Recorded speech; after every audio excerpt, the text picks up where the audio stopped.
Esta nueva hora en ADN Hoy para este miércoles ya, 6 de enero de 2021. Hay un tema que se ha tomado la discusión no solamente desde el 18 de octubre con el estallido social, sino que desde mucho antes, que dice relación con la mejora de las pensiones, el mejorar las jubilaciones una vez finalizada la vida laboral. Ello lógicamente refleja cómo ha sido en términos de remuneraciones precisamente esta situación del empleo que hoy está mermada, lógicamente, por la crisis que se ha vivido en materia sanitaria, lo cual dificulta todavía más que se pueda mejorar la pensión a futuro. Y también, como elemento adicional, los dos retiros de fondos de pensiones que ya totalizan más de 30.000 millones de dólares. En ese contexto, hoy día se retoma en el Senado la discusión de la reforma de pensiones que fue presentada por el gobierno hace 2 años ya, noviembre del 2018. Ha cambiado un poco la situación y de hecho el alza de cotización que planteaba este proyecto ya es considerada insuficiente por la Asociación de AFP, que ha planteado en la última jornada elevarla al 20%, quedándose ahí al nivel de otros países de la región. Lo vamos a conversar junto al gerente general de la Asociación de AFP, Fernando Larraín. ¿Cómo está, señor Larraín? Buen día. Hola, Andrés, muy buenos días. Bienvenido al programa.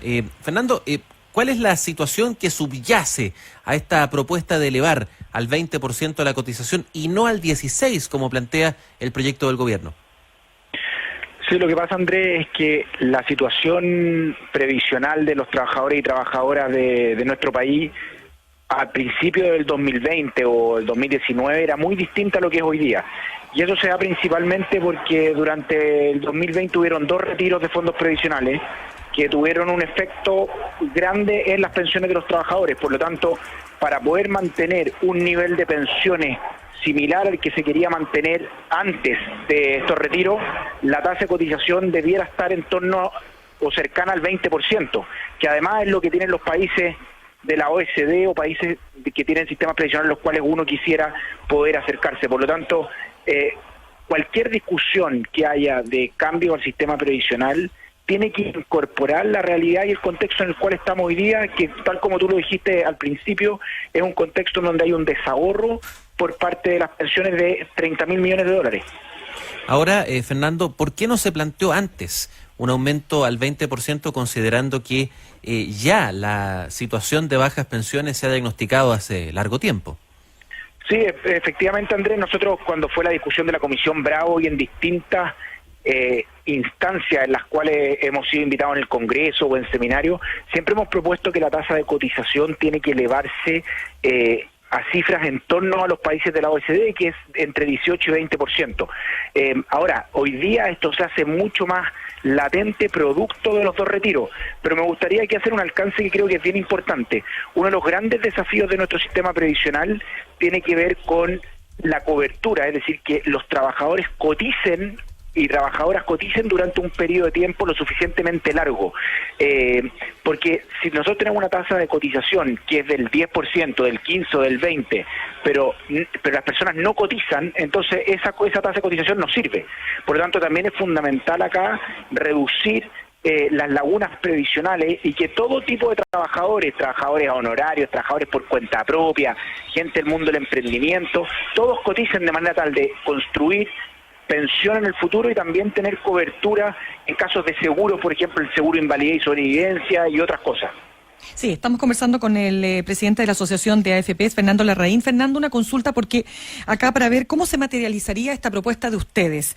Es cierto que el promedio en la OCDE es del 20% de cotización, ¿verdad? Y eso también va de la mano con sistemas de cotización que permiten, por ejemplo, no solo tener el aporte del trabajador, sino también el aporte del empleador y otras fuentes de aporte. En algunos países, por ejemplo, es definitivamente con cargo a impuestos. Pero yo quiero saber, si estamos hablando de un 6% más sobre el 10% que estamos cotizando actualmente y que ese 6% iría con cargo al empleador, cuando al final todos sabemos que se carga también al trabajador, porque todo eso tiene que ver, ahí hay unos cruces que eso, si quiere, lo podemos discutir más adelante. Pero la pregunta, ¿quién paga ese 10% adicional? Hola, Mirna, buenos días. Mira, yo creo que acá cuando uno mira en los sistemas internacionales, en general hay aportes tripartitos en el sistema previsional, aportes del Estado, aportes del trabajador y aportes del empleador. Hoy día en nuestro sistema actual, el empleador aporta un porcentaje de la cotización que es muy bajo, que es el seguro, invalidez y sobrevivencia. Nosotros creemos que efectivamente ese aumento de cotización, dado el esfuerzo que ya están haciendo los trabajadores, debe venir por parte de los empleadores y por parte del Estado. Ahora, ¿cómo se materializa eso? Es una discusión que tiene que resolver finalmente el sistema político respecto de dónde se carga la cotización. Pero tú lo dijiste muy bien, al final del día esa cotización se entrega y ese ahorro se entrega porque hay un esfuerzo del trabajador. Por lo tanto, independiente si lo paga el trabajador o lo paga el o lo paga el empleador, eso es algo que tiene que estar reconocido en las cuentas del trabajador mismo. Al final, en el largo plazo, finalmente las cosas se ajustan y esta discusión de quién paga es una discusión en el corto plazo. Lo que sí es importante es que esto tiene que ser gradual, esto no puede ser de un momento a otro. Hoy día estamos con una pandemia, estamos con un impacto en la economía grande, hay muchas pequeñas y medianas empresas en espacios muy complicados todavía. Esto tiene que ser pensado gradual en el mediano o largo plazo. Esto no se puede hacer en un periodo de 2 o 3 años. Fernando, yo lo entiendo absolutamente, pero si no hemos demorado cuánto ya para simplemente subir 6 puntos, también con gradualidad, la dificultad que uno se imagina significaría subir estos 10 puntos en el fondo, ¿no? De pasar de 10 a 20. A mí me parece que la conversación es absolutamente necesaria. Si lo que yo estoy tratando de entender, cómo lo materializamos, porque me da la sensación de que si esto fuera, por ejemplo, con cargo al empleador, sería inviable y por lo tanto acaba de tener que intervenir el Estado. ¿De qué forma? ¿Vía impuestos? Bueno, yo creo que yo creo que sí, yo creo que aquí el Estado tiene que cumplir un rol, no solamente en la discusión de pensiones a través de fortalecer el pilar solidario. Es que eso está claro, eso está de todas maneras ya establecido. Pero la pregunta es para el pilar contributivo, para la clase media, hablemoslo así. Bueno, efectivamente yo creo que el Estado sí tiene que cumplir un rol respecto de poder apoyar, sobre todo en este contexto en el que estamos hoy día. Quizás en el largo plazo podrá cederse, pero hay que buscar. Ahora, quien tiene que resolver eso, Mirna, al final del día es el sistema político, y que hay un atraso respecto de por qué no se ha subido el 6 o el 4 o el aumento que sea, es porque el sistema político no ha logrado generar un acuerdo respecto del aumento de cotización, si esa es la realidad. Entonces, este es un tema que se viene discutiendo hace tiempo, y cada año que pasa se aplaza el poder aumentar las cotizaciones, que finalmente se traducen en cambios de temas previsionales. Pero ustedes tienen calculado, perdón Fernando, ¿ustedes tienen calculado el costo que esto significaría para el sistema global, en la economía, digamos, el aumentar estos 10 puntos? Porque supongo que si usted ayer se atreve a lanzar esta cifra es porque lo tienen estudiado. Lo que pasa, Mirna, es que acá no es que uno se atreva a lanzar una cifra. Esta cifra se ha discutido antes, esta cifra incluso algunas personas políticas de distintos partidos políticos también lo han propuesto. Incluso es más, la discusión de la reforma previsional en la prensa pareció que se está discutiendo ya irse al 18%. O sea, esto algo no es nuevo, esto no es que algo aparece porque sí. Esto está pensado desde la lógica de cómo subir las pensiones. Ahora, el costo o los efectos que esto pueda tener respecto al mercado laboral, respecto de temas de mayor formalidad o menores grados de cotización, son temas que hay que estudiarlos de cara al contexto que tenemos hoy día, porque la situación hoy día en el corto plazo de Chile es compleja, pero uno debiera mirar esto en un escenario de los próximos 10 años, y es ahí donde en el largo plazo, hacerlo gradual, el impacto que esto tiene es un impacto que se reduce a lo largo del tiempo. Si esto se hace de un día a otro, el impacto es muy grande y probablemente va a tener un impacto negativo en el corto plazo, pero esto hay que pensarlo gradualmente, no de un momento a otro. ¿Pero gradual cuántos años estamos hablando? De llevarlo a una tasa del 20, hay que pensar que esto tiene que demorarse entre 8 y 10 años. No se puede hacer esto de un momento a otro. Esto no es que hoy día tenemos 10 y vamos a pasar a 20 mañana. Tenemos que hacerlo de manera gradual. Hay que tener en consideración que el trabajo hoy día por efectos de la pandemia está inestable y que las pequeñas y medianas empresas necesitan además apoyo, por lo tanto no es que se pueda subir de un momento a otro, probablemente los primeros años va a ir que estos 2 primeros años habrá que ir más lento y luego ir aumentando este tema. Es lo mismo la discusión, Mirna, como ejemplo, que nosotros creo que alguna vez lo hemos conversado en la radio, de que también tenemos que aumentar la edad de pensión, la edad de jubilación también va a haber que aumentarla. Pero cuando uno dice eso, claro, pero cuando uno dice eso no se aumenta a las personas que se van a pensionar en un año más. Eso hay que pensarlo también para las nuevas generaciones. Por eso que la reforma de los sistemas de pensiones son políticas de Estado, no políticas de gobierno que cambian cada 4 años. Hay que pensar esto como un tema de largo plazo y transversal en el Estado de Chile. Ahora, Fernando, probablemente vamos a hablar mucho de números, pero es la base de esta situación desde el punto de vista de cuáles serán los efectos. ¿Se tiene un estimado, un cálculo de cuánto puede subir la pensión si se eleva la cotización al 20%? Mira, lo que pasa es que, a ver, Andrés, esto es súper casuístico, depende de las personas, pero en números gruesos, lo que va a hacer es que va a aumentar las pensiones en un 100%. O sea, porque cada punto porcentual de extra de cotización en promedio aumenta las pensiones en torno a un 10%. Por lo tanto, uno podría duplicar directamente las pensiones si es que uno aumentara la cotización, pero eso supone que las personas están cotizando de manera permanente y una cantidad de supuestos detrás. Esto no es una regla de 3 simple que uno dice aumento tanto, entonces las pensiones van a subir. Pero lo que sí tenemos que hacer nosotros es que yo creo que más allá del número, que creo que uno lo pone para que haya una discusión y una conversación de hacia dónde queremos ir respecto de aumentar nuestras pensiones. Acá lo importante es que el foco esté en mejorar las pensiones y en eso tiene que haber un rol del Estado marcado principalmente en el pilar solidario y tenemos que aumentar la tasa de cotización en el pilar contributivo. Es una cifra bastante arrojada, Fernando, 100% aumento de pensión, pero ¿para quiénes y en qué medida? ¿En cuánto? Bueno, lo que pasa es que acá, Andrés, lo que hemos visto en todos estos años aquí en estas discusiones, y cuando uno mira las pensiones pagadas que hay, uno de los grandes problemas que tenemos es que la gran mayoría de las personas cotizan entre 10 y 15 años.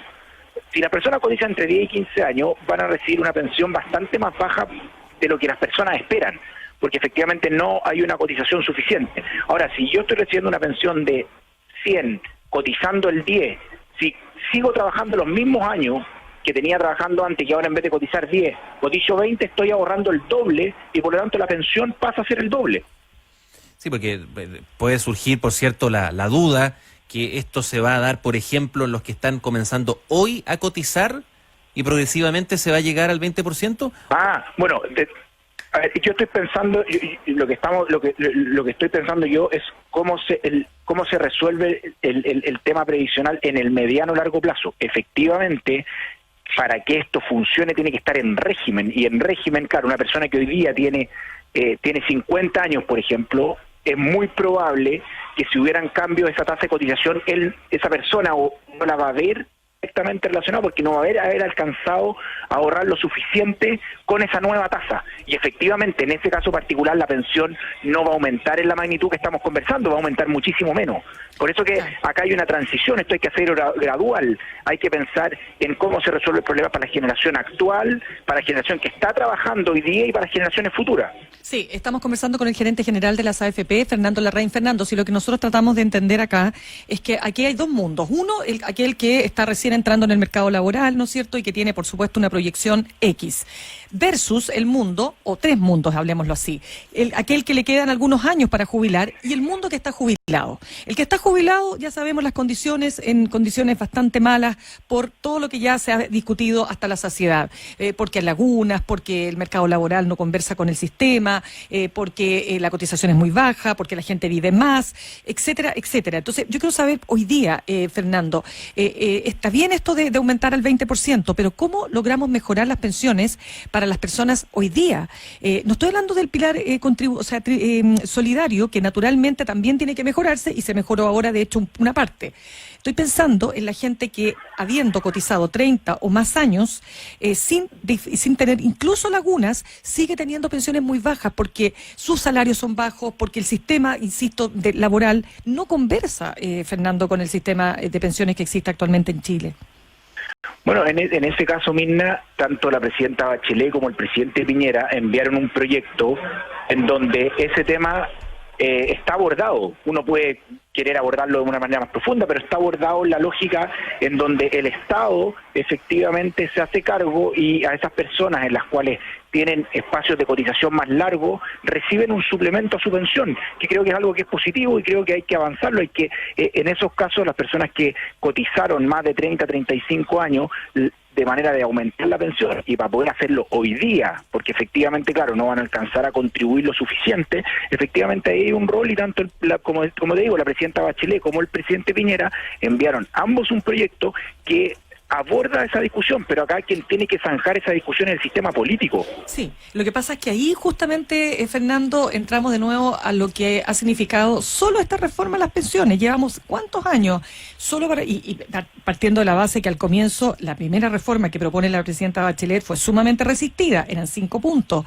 Después la actual, en ese tiempo la oposición, el actual oficialismo planteaba menos puntos, eran 4, casi todos si la memoria no me falla, era casi todo a cotización individual, bueno, etcétera. Esta es una discusión larguísima, pero cuando usted señala, Fernando, que habría que aumentar la edad de jubilación, lo que, ojo, sí, es cierto, ocurre en países desarrollados, pero que tienen sistemas, como les señalaba, por ejemplo, con cargo a los impuestos. Le pongo el caso de Gran Bretaña, donde efectivamente el sistema de jubilación existe sobre la base de cargo a impuestos. Entonces, efectivamente la persona puede trabajar más allá de los 65 años, pero también hay un sistema laboral que permite que eso ocurra. En Chile usted sabe perfectamente bien que la gente después de una determinada edad es que definitivamente no encuentra pega. Entonces también decir que trabajar más si no hay pega como que nos sirve mucho. Es por ahí viendo nuestro contexto como país, ¿no? Entonces por eso le pregunto, ¿cómo logramos hacer de esto un sistema mejor hoy día para la gente que hoy día se está jubilando y que tiene bajas pensiones? No, yo estoy de acuerdo, Mirna, con lo que tú estás diciendo, y de una persona que está sin trabajo a los 55 años, ni siquiera a los 65, claro, es muy difícil encontrar trabajo. Y al final lo que hay que hacer aquí, hay que avanzar un sistema de protección a la vejez que va mucho más allá de las pensiones. Pero independiente de eso, yo creo acá que efectivamente el punto de fondo acá es que con los 2 retiros que han habido, no se puede seguir discutiendo la misma reforma previsional que se venía discutiendo, que hay que mirar eso. Y a mí me parece, tal como tú lo mencionas, me parece a mí que hay un rol del Estado y me parece que financiar mejores pensiones con más impuestos es algo a lo que nosotros deberíamos avanzar. Pero esa discusión respecto de a cuánto se suben los impuestos, cómo se reasignan los gastos, es una discusión que se tiene que dar finalmente entre el Ejecutivo y el Congreso, que son los que toman las decisiones finales. A mí es muy fácil decir, aumenten las pensiones de cargo del Estado. Pero quien tiene que hacer esa discusión finalmente es el Ministerio de Hacienda, la Dirección de Presupuesto, en conjunto con el Congreso. Pero lo que sí es claro es que luego de estos 2 retiros, en donde el sistema de ahorro y los trabajadores quedaron, entre comillas, más empobrecidos respecto a su pensión, acá hay un rol del Estado que tiene que cumplir efectivamente. Sí, solamente para cerrar ese puntito, Fernando, porque evidentemente la situación que ha mostrado la pandemia es de una alta informalidad. Entonces, cuando tenemos una gran cantidad de trabajadores que no cotiza, hay que pensar, y ni siquiera estoy hablando de los que tienen más de 60 ni más de 55, estamos hablando de gente joven que no cotiza, que es informal. Entonces, por eso digo, si no corregimos los problemas graves que tenemos en el sistema de mercado laboral, obviamente que está difícil imaginarse un mejor sistema de pensiones. Sí, por eso que acá, independiente del tipo de trabajo que uno tenga, si un trabajador es por cuenta propia, hoy día todos los temas tecnológicos, las plataformas de servicio han hecho han aumentado cantidades de empleo, finalmente en condiciones que no es el típico trabajo formal. Por eso que también acá hay que mirar hacia adelante el sistema previsional y no con un espejo retrovisor como si el mercado laboral fuera exactamente igual que en los años 90, por ejemplo, en donde efectivamente había empleos más bien tradicionales. Tenemos que adecuar la forma de contribuir a eso y aquí hay que avanzar en espacio de creatividad. Hay que buscar la manera en que no solamente esto sea descontado por planilla del sueldo de un trabajador, esto se pueden ocupar hoy día las plataformas tecnológicas. Hay países que han buscado resolver esto a través, algunos incluso dijeron a través de impuestos, en este tipo de escenario, pero efectivamente hay que buscar la manera en que todos los trabajadores y trabajadoras coticen en el sistema previsional, pero esto no solamente por temas de pensiones, también por temas de coberturas, porque eso implica tener, si una persona, por ejemplo, un repartidor de Rappi, por ejemplo, tiene algún problema o sufre un accidente, esa persona no tiene ni siquiera una pensión de invalidez. No Al estar cotizando va a tener un seguro de invalidez y debería tenerlo. Y por eso tenemos que avanzar hacia que todos los trabajadores y trabajadoras coticen. Bien, queremos agradecer esta mañana al gerente general de la Asociación de AFP, Fernando Larraín, con nosotros en ADN Hoy. Que tenga un buen día, señor Larraín. Gracias, Fernando. Gracias, Andrea, gracias.